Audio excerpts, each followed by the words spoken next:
cloud, you will see a variety of people working around you, right? So maybe there are non-technical team members like product owner, scrum master, technical enablement manager. So they are the ones whom you closely work with. Either you are a DevOps engineer or a solutions architect or a cloud engineer, you mostly interface and work with the scrum master and the product owners in the DevOps enabled framework. But if you are still in the legacy framework, you might still work with program managers, project managers, and you will still utilize the same ITSM tool set to complete your deliverables or task. But in the DevOps enabled framework, you use a different set of tools, right? For example, tracking your work, you use Jira, and then for collaboration, you use different tools like Confluence to show your documents, and then it is all tightly integrated with all the DevOps tools, right?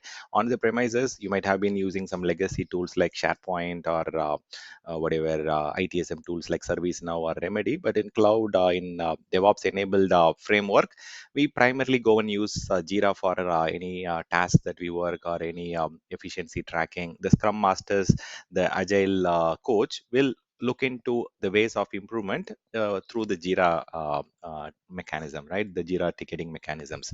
And the product owner and the Scrum Master will closely work on what kind of tasks to assign for the migration engineer or the cloud engineer to deliver what is being expected by the business, right? IT professional, their names, I mean, in cloud space, we call them as AWS engineer, who takes care of the cloud specific areas, the routine activities like patching, monitoring, enabling backup, or restoring from backup, or taking snapshots, or working with application owners for restoring it to a previous state, or installing some tools for the application teams need, and then giving access. So those are the routine tasks that the cloud engineer will continuously do, right? And they will do some changes on the existing virtual machines, I mean the instances in AWS EC2, or they might do some configuration changes. That is the routine work that the cloud engineer do. They are hands-on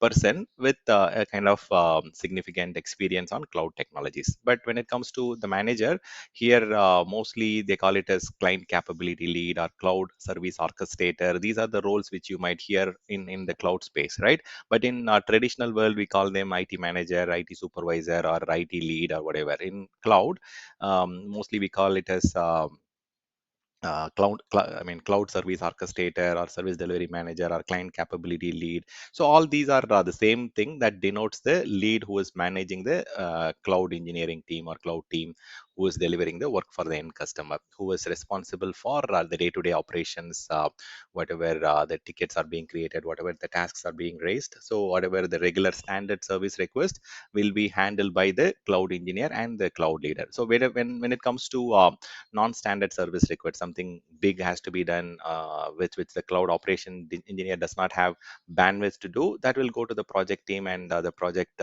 engineers will deliver the work based on case to case. And even if there is a large scale migration, the migration engineers and migration architects and those people will come into play for large scale work actually. But if it is just one server deployment or one server migration, and if it is a very small scale, if the cloud operations team has the bandwidth to deliver it, they might work with their IT leads and then understand whether we can do that and then get it delivered. But if it is a large scale work where the scope has to be understood, where the financials has to be discussed, and there is a lot of effort that is being needed, then they will go for the effort estimation. Then they will include the project managers, project engineers to get the work delivered. So it is all pretty much very similar to the on-premises environment, but the tools and technologies will be slightly different in the cloud space, and the roles also will be slightly different. Developer used to have a kind of different way of working in the past, like the waterfall model, and it has come to an agile model, and then now it is all scrum driven development work. And mostly the developers are creating microservices based applications these days, unlike the monolithic application that they used to create earlier. So developer work is primarily on the skills on the programming language and the application integration skills and the API skills. When it comes to DevOps engineer, so they are more on the DevOps framework, right? So their primary task is to ensure that they set up the continuous integration, continuous deployment chain, and then they have to do the continuous scanning, continuous security. So all these are primary roles of DevOps engineer. At times, the roles and responsibilities might overlap with the other roles that we have in the organization. See, like the reliability engineer, right? By the name itself, you can see that the reliability engineer is more towards reliably maintaining the environment. So that means like their main focus is into observability, monitoring, automation. Those are their main key areas. So site reliability engineer will be responsible for the entire application portfolio landscape, the complete environment. But platform reliability engineer is more towards the cloud platform or the underlying Kubernetes platform or whatever the platform specific reliability they will take care of, right? And then the DevOps engineer and reliability engineer, their roles might overlap in some areas. When it comes to automation, the task might be delivered partially by DevOps engineer and partially by the reliability engineer. And some cases, the build engineer has to come and implement it, whatever that has to be done on the infrastructure level or at the specific platform level. So these roles slightly overlap, but there is a clear demarcation on what is their responsibilities as per their role. So primarily, the DevOps engineer is responsible for setting up the repository and then having a continuous integration and then having a core skill on tools like Jenkins or code pipeline. So and then they continuously work on Jira based ticketing assignments, and then they collaborate through Slack or Confluence. Those are their regular tool sets that they generally use. And then they also have to be familiar with tools like Terraform when it comes to infrastructure provisioning, and when it comes to configuration management, they might also have to have skills on Ansible and similar tools, right? So these are the areas where DevOps engineer primarily focus on. And as I said, reliability engineer focuses on maintaining the environment in a reliable manner, like looking at the environment from different dimensions, setting up the required observability metrics, having all the right monitoring in place, and then checking how automatically we can recover from failure, how we can do some automation on the regular manual tasks that we are doing. That is what we call it as like okay, so there are some specific other responsibilities as well when it comes to site reliability engineer, and there are some overlap as well, as I said. Okay, so DevSecOps, they also have to be familiar with the security aspect as well. See, earlier we used to have separate team for development, we used to have separate team for cloud operations, but then to bring more efficiency and bring in collaboration, they have integrated the three different teams into one single umbrella, right? One single management hierarchy. So the DevSecOps take care of the development, security, and the operations work. So not every DevSecOps engineer will have core programming skills. They might also come from infra background. They might also come from database background, security background. So over the period, they will expand their skills. They will upskill themselves and then become a hardcore DevSecOps engineer. So these are all parallel roles. At times, you might in some scenarios, you might be a DevOps engineer and you might get into a SRE engineer, because the demand, the expectation, the responsibilities of an SRE engineer is more critical, because they set up the environment from a functional perspective, right? Operationally, how we monitor it, how we maintain it, how we observe the activities going on in the system, how we can automate the toil, right? So toil is nothing but manual work that we generally regularly do, and reducing the toil is one of the very important aspect of site reliability engineers. So yeah, so these are some of the roles which you will work closely with, but you are targeting this cloud architect role, right? The solutions architect role. So as a solutions architect, obviously there is a continuous learning. You have to stay updated with new technologies, new features, new functionalities.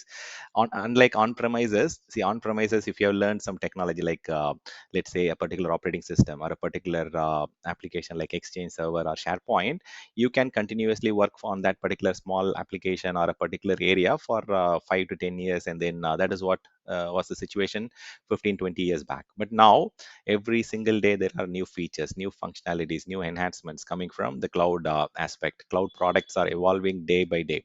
Cloud services are increasing day by day. There are new best practices coming on every products regularly. So we have to stay up to date on a daily basis with the new features and functionalities. I will share what are the different mechanisms you can stay connected with the AWS blogs community and so on. So that way you can connect with them in their Slack channel or Twitter channel, and then you can stay updated on what is happening, what is evolving with specifically towards AWS. I'll share those links so you can connect directly with the AWS channel partners, and you can stay updated.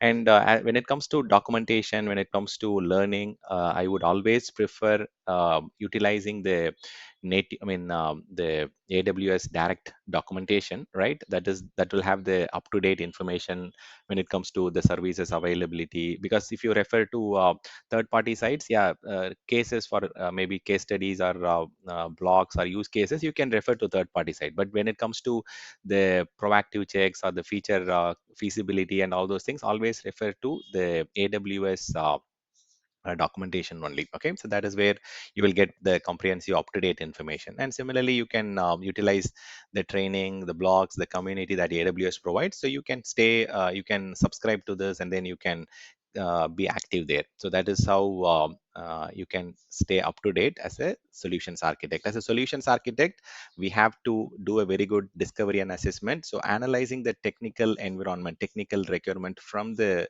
stakeholders, from the application owner, from the business owner is very important.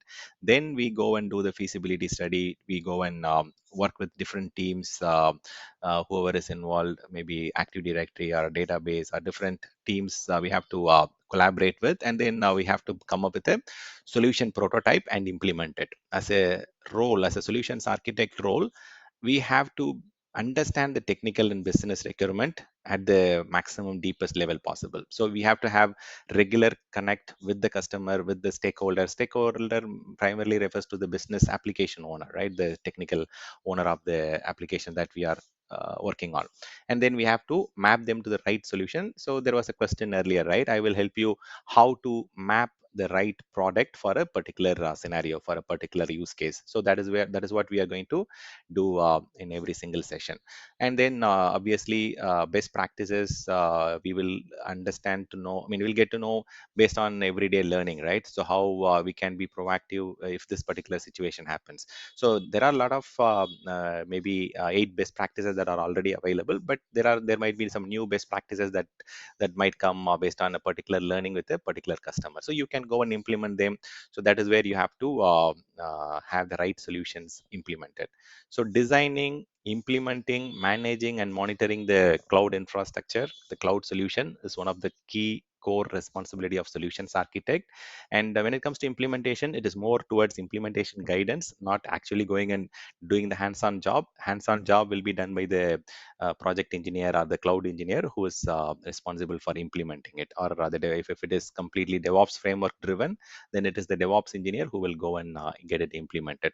So obviously, like, we have to collaborate with a lot of cross-functional teams in an organization. They might have different service lines, different way of organizing the teams, right? You have to work with them. You have to have a very good communication enabled, established with different teams. And as I said earlier, the cloud environment, you will not get always a new deployment, right? At times there might be some existing environment which might be supported by a different third party service provider, and it might get into your support scope, right? And at that time you have to transform it, you have to kind of transition it. Not all the time the environment might be set up in the right way, right? So you have to look for opportunities to optimize, agree on the risks that you are seeing, agree on the issues that you are seeing. So you have to capture the risks, issues, the assumptions what they have made in their implementation, the defects that they have got, and then clearly capture it as part of the TNT activity. That is one of the core scope of a solution architect. When you are transitioning it from a different vendor,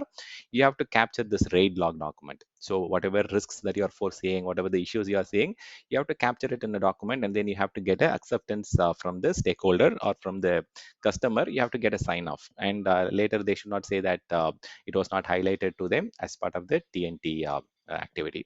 So this is a kind of brownfield situation, right? Where there is an existing environment and you are taking it over. But at times, like you might also go and set up some greenfield deployments, new deployments. So for a customer, there might be some business requirement. You will go and create a new AWS account. You will create the resources that is needed from the scratch. That is something which is again falls under the scope of solutions architect.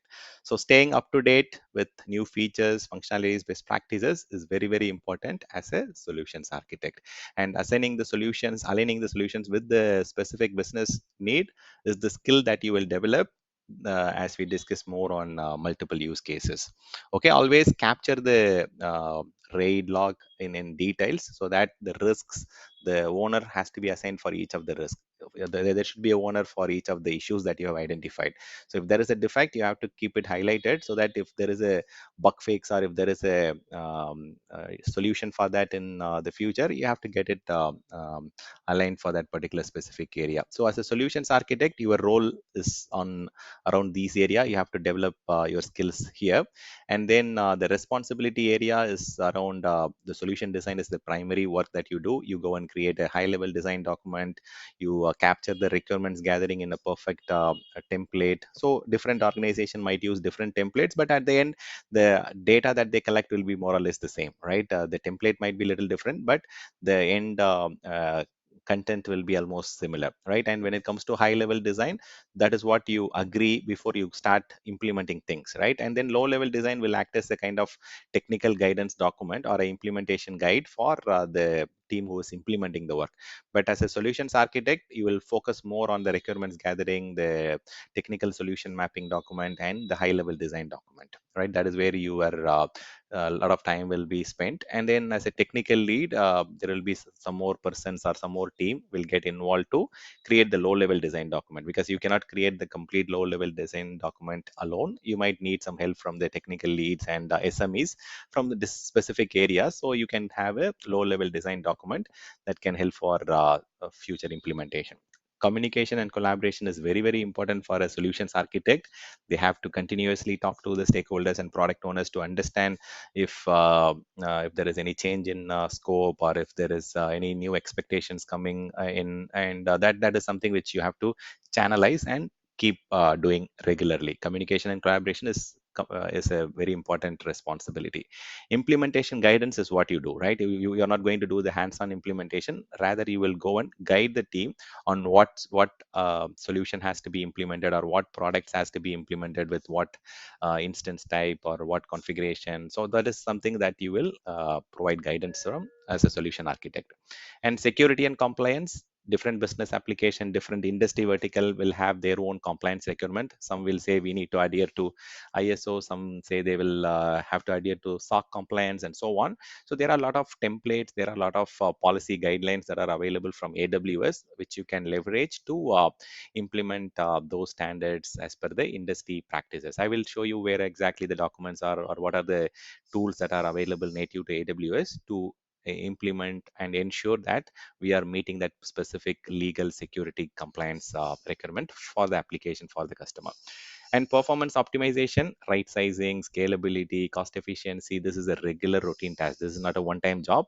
You will have to continuously do this in cloud. It is a recurring work that as a solutions architect, you have to look into the environment, look for opportunities to optimize the cost, right size the instances, check if there is any performance issues, and whether we need to change the instance type, or whether choose any different solution or technology for that particular use case. So we have to continuously optimize the environment. Monitoring and troubleshooting, there will be a lot of inputs coming from reliability engineers and DevOps engineers. But as a solutions architect, you need to choose the right monitoring tool for the specific business application requirement, so that the reliability engineers and the DevOps engineers can go and enable the right metrics and right strategies for the monitoring requirement. But as a solutions architect, you have to choose the right tool set for the requirement.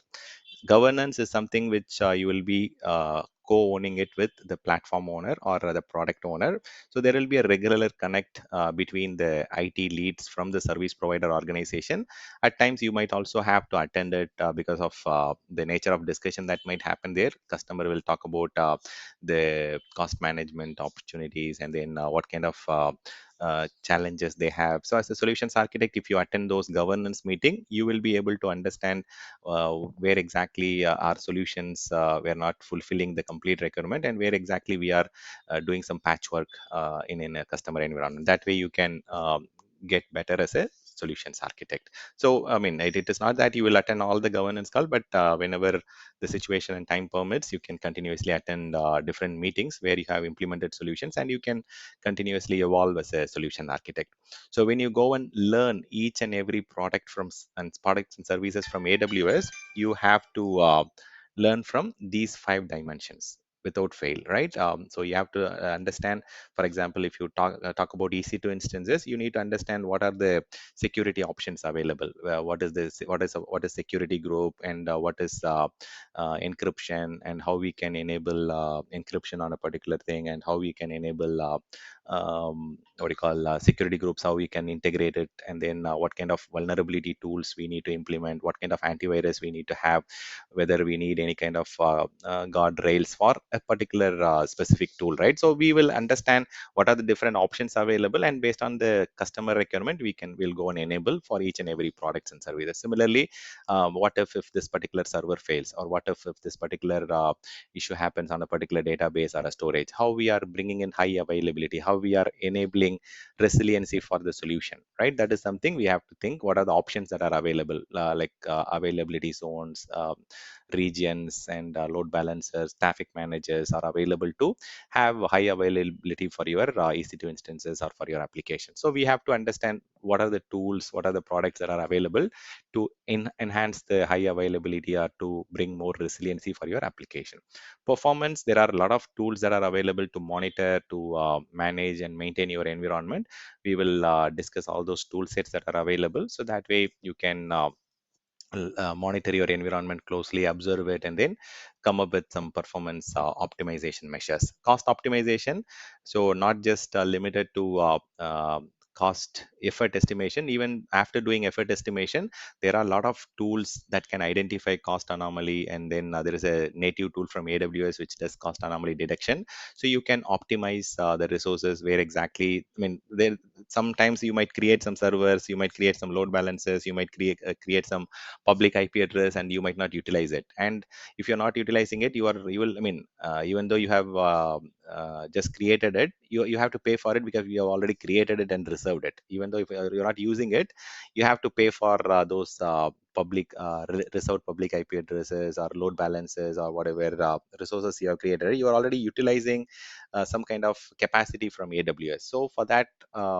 stuff, you have to check whether those resources are actively used. We have to go and clean them up. There might be a lot of orphaned resources, there might be a lot of oversized, over provisioned resources. You have to continuously optimize them. I will give you a detailed walkthrough on what are the measures you can do, and then I'll also show some demo on what are the tools that we have and how do we use it.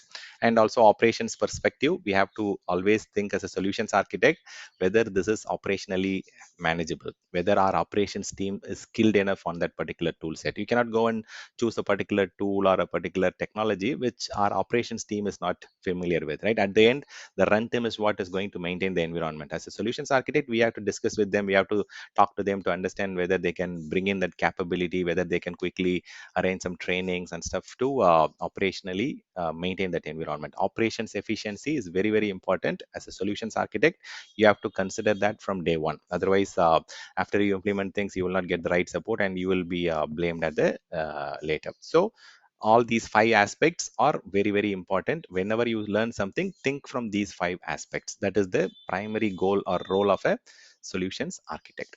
So soft skills, I mean, it is not limited to solutions architect, but ideally, like the eagerness to learn, flexibility. You are attending trainings, obviously, you have the eagerness to learn new things. So problem solving skills, team management, time management, analytical assessment, communication and collaboration skill, decision making. So these are all some soft skills. Obviously, it is needed not just for a solutions architect, even if you are a cloud service orchestrator, or if you are a DevOps engineer or a reliability engineer, many of them are applicable. Soft skills are applicable for many roles, right? But as a solutions architect, these are the 7 domains which you have to focus and improvise. Yeah. So coming to the training that we are into the associate level training, and post which you also have a lot of other specialty areas which you can focus later. But for now, you can go and appear for the solutions architect exam. I hope most of you have already cleared the cloud practitioner. If not, you can go and take this. There is not a mandate to take this and then come here. You can also skip this exam and directly take any of the associate level exam. But it is always advisable, recommended to go and take this foundations exam and then come to the associate level exam. So for taking the associate exam, AWS is recommending 1 year of experience in solutioning the customer, implementing solutions for the customer, and then take the exam.